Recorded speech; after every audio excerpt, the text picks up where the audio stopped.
Hello, good morning everyone. Welcome to a slightly belated Coffee Run Live, episode 622. My Lord. Now, let's just make sure that we are ticking along, cooking with gas. Have we got some... There we go. There's the notification. When I get the notification, it's a bit silly. When I get the notification that I'm live, that's when I know it's working. The number of times that I've literally gone live to find that it's actually not live and no one can hear me and it hasn't gone anywhere is completely ridiculous. Hey, Crystal, how are you? Hello, Paula. Welcome to Thursday in the land down under. If you're anywhere else, it is probably Wednesday afternoon or perhaps Wednesday evening. What I wanted to talk with you about today is something that I've just had kind of like a bit of a lightning bolt through my brain. Good morning, Rebecca. How are you? Nice to see you. So, hello, the other Rebecca, nice to see you. We've got Rebecca Squared on our live with us this morning. Very exciting. So I just picked up a book that has been sitting in my office. Hello, Susie. And I was like, all right, let's go have a look and see what this book is like. And I just was like, let's just see what this book is like. And what was really hilarious is I've looked at this book and I'm like, oh my God, this is really simple. And the thing that got me was that this particular book is a lot of written by someone else, is a lot of what I talk about all the time. And what was so curious to me though is that this particular person who has written this book has made exactly what it is that we talk about really simple. It's like, oh my God, Nick, I think there's a coffee run in this. There's a lesson in this. So a lot of what you do, right? A lot of what consultants do is quite complex, to be fair, right? I mean, for me, the thing that I tend to talk about is like how to pull these ideas out of your head, how to create really cool content, how to put it out there so that it reaches your audience, and so trying to get organized and all of that kind of thing. And that's great. And there's lots of steps to all of this.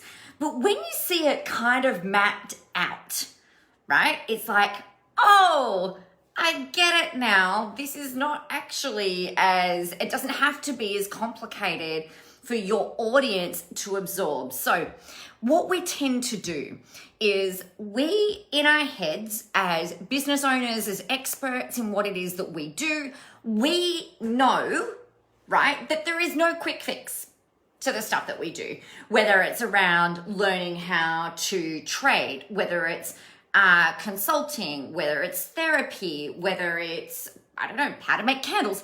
There's lots of steps. Hello, Maria. There's lots of different steps that you need to undertake, or that your audience needs to undertake in order to get a result, right? I mean, if you want to make money online, it's not as simple as going, all right, go put a post up, ask for the money, and then next minute, all of the money comes flowing into your bank account. Like it doesn't work like that, right?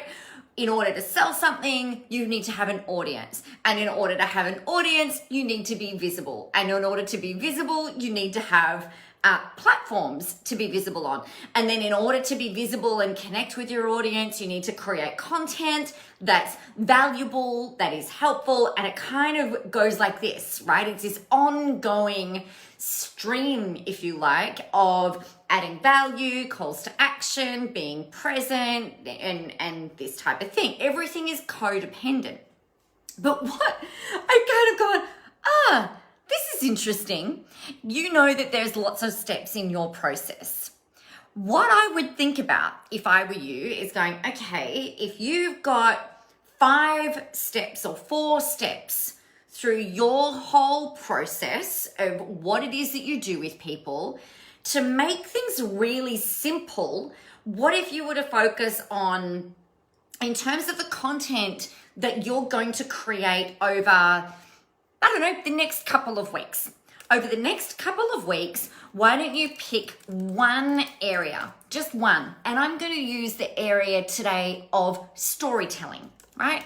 So let's say that we want to explain to our audiences how to tell stories. In order to tell a good story, you need to have an idea, you need to have a common thread, you need to build rapport in your story, so you need to be able to create that connection, right? So a story that I might tell, for example, is, and I guess you got to go back through and you actually need to stock take and brainstorm some cool stories that your audience will relate to. So, for instance, I remember when I very first started out about 12 years ago, if you can believe it, 12 years in this business, it's crazy.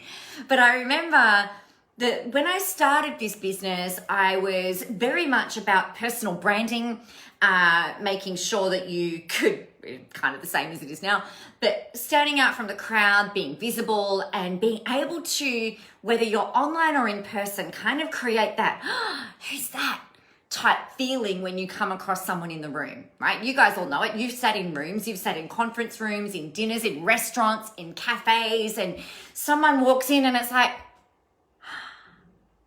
that they've kind of got this like air or energy about them, right? Now, on the receiving end, you can create that within yourself.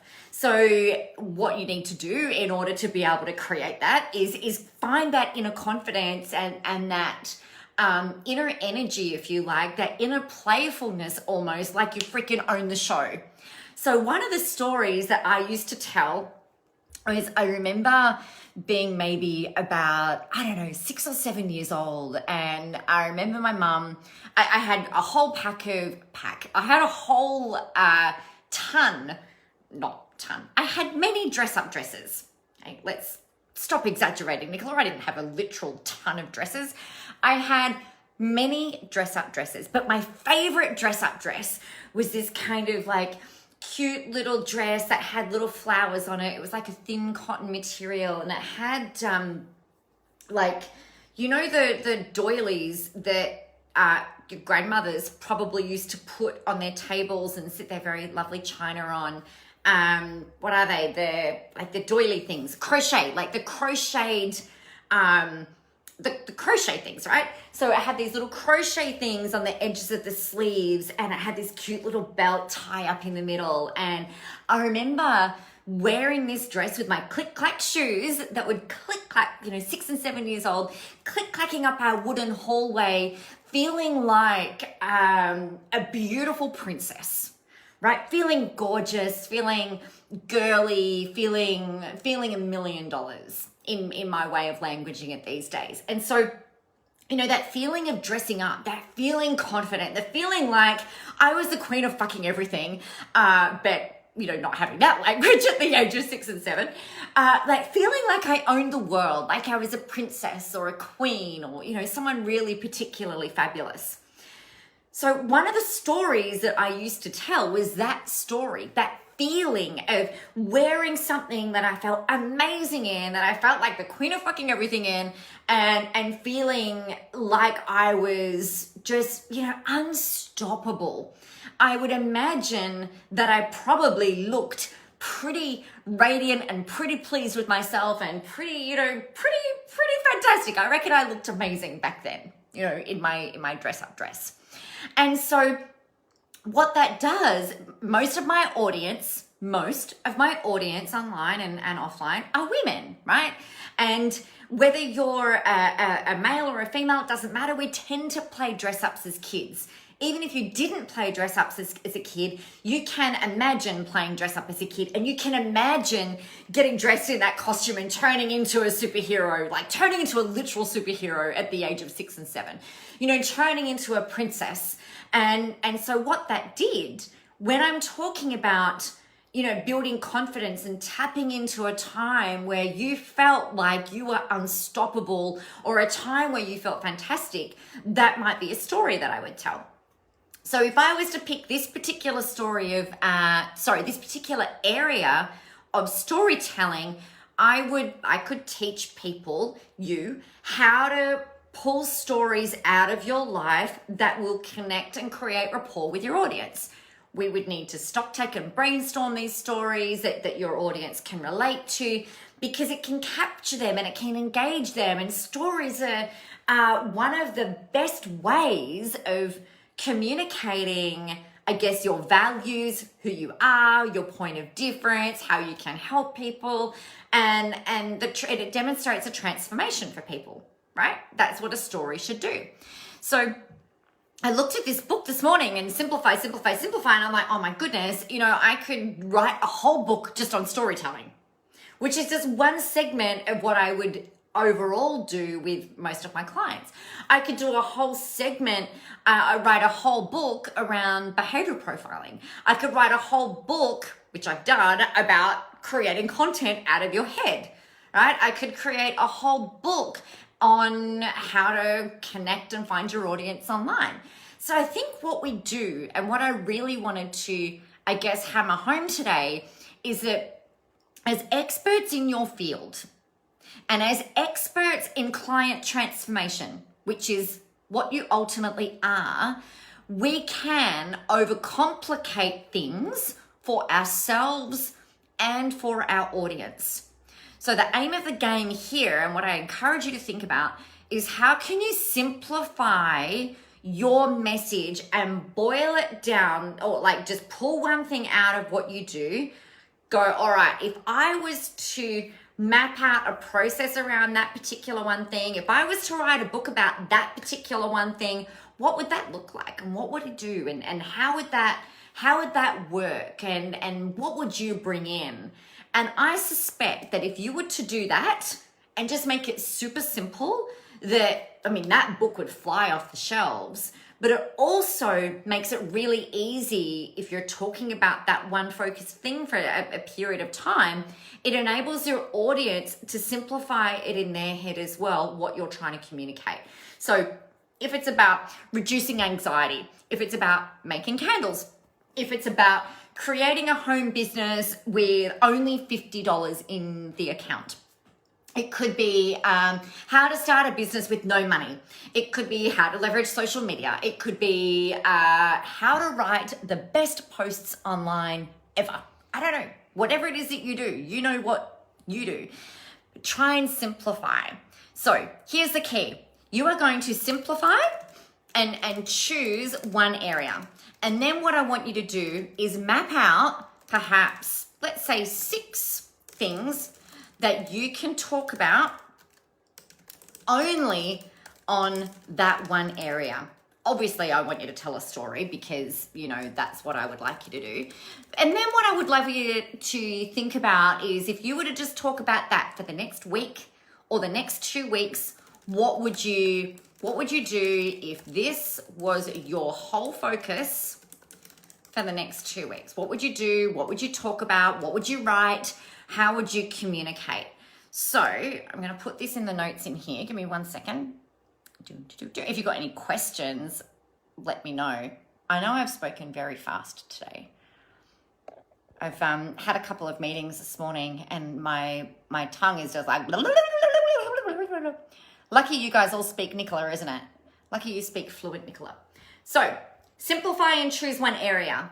Map out maybe 6 things that you can talk about and focus on in just that one area. What stories are you going to tell? And what would you be doing? How would you be communicating if this was your whole entire focus for the next 2 weeks? That is your challenge for today. I would absolutely love to hear how you go with it. I don't want you to get concerned about how it would be received, if it makes sense or anything like that. I just want you to jump in, map out these steps and do it and see what happens. Let's use this as an experiment.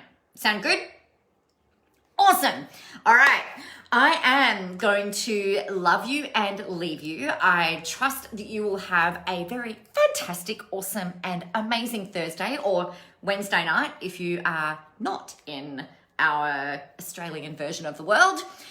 Tani says, ooh, challenge accepted. Yes. Awesome. I can't wait to hear how you go. Please make sure you let me know how you go with that. That would be awesome. Hello, Kate. I hope you are fabulous as well. All right. Have an amazing day. Get out there, go help some people, have a whole ton of fun doing it. And remember, the world is ready for your brand of awesome. I will see you tomorrow. Bye.